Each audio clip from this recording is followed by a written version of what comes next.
Most traders think they fail because they don't have the right strategy, the right indicators, or the right mentor. But the truth is much harder to accept, and far more important to understand. Most traders fail long before they ever place their first serious trade. Not because of what they do in the market, but because of who they are when they enter it. Trading doesn't test your intelligence. It tests your identity. It tests your emotional wiring. It exposes every weakness you didn't know you had, and it punishes you for every belief you brought in from the outside world. I learned this slowly, over years of watching new traders come and go. Some were brilliant. Some were confident. Some were bold. And yet almost all of them disappeared in the same way, quietly, suddenly, swallowed by the weight of expectations they never understood. I remember a trader named Elias, someone who seemed like he was built for this business. He was analytical, disciplined, sharp. He approached trading like an engineer, methodical, structured, logical. But the market isn't logical, not consistently. And it didn't take long for that reality to break him.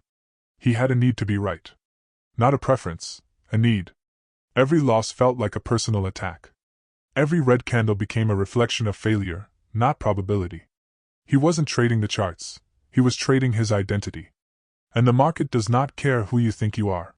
I'll never forget the morning I found him in the break room, sitting alone, staring at the floor like the world had shifted beneath him.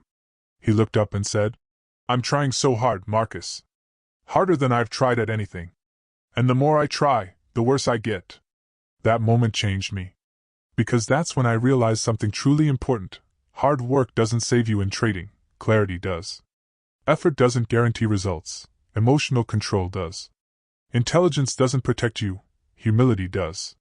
Most traders fail because they never unlearn the habits the world gave them. Outside of trading, being right matters. Outside of trading, working harder guarantees some level of progress. Outside of trading, the more effort you put in, the more reward you expect. But the market doesn't operate on any of those rules.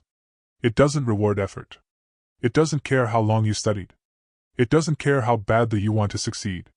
The market rewards only one thing, behavior. And that's where most traders collapse. They enter this world carrying beliefs that collapse under pressure. They think trading is about prediction, not reaction. They think discipline is optional, not foundational. They think emotions can be ignored, not managed. They think success is a straight line upward, not a brutal cycle of destruction and rebuilding. They think losses are mistakes, instead of a natural part of doing business. And then they wonder why the market eats them alive. Here's what I discovered after decades of watching traders fail. You can't fix a trader's results until you fix their identity. Most traders don't lose because their strategy is flawed. They lose because they are. They lose because they don't know themselves.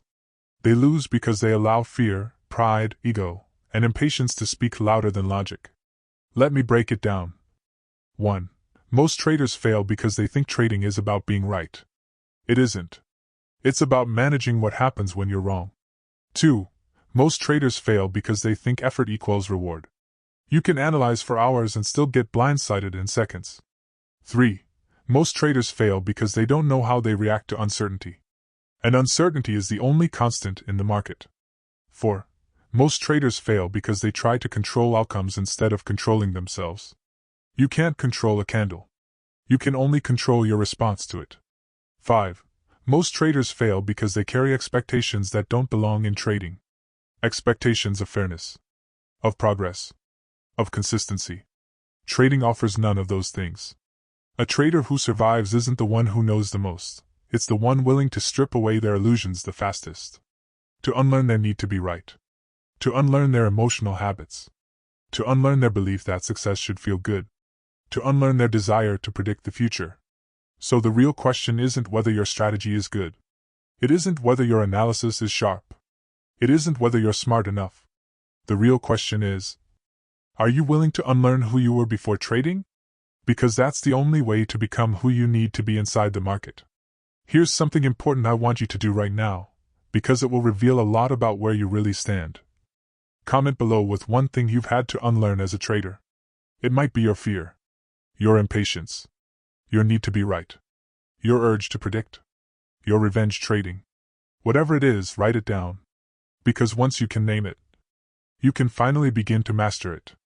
If this story helped you, like the video, and subscribe for more old trading secrets.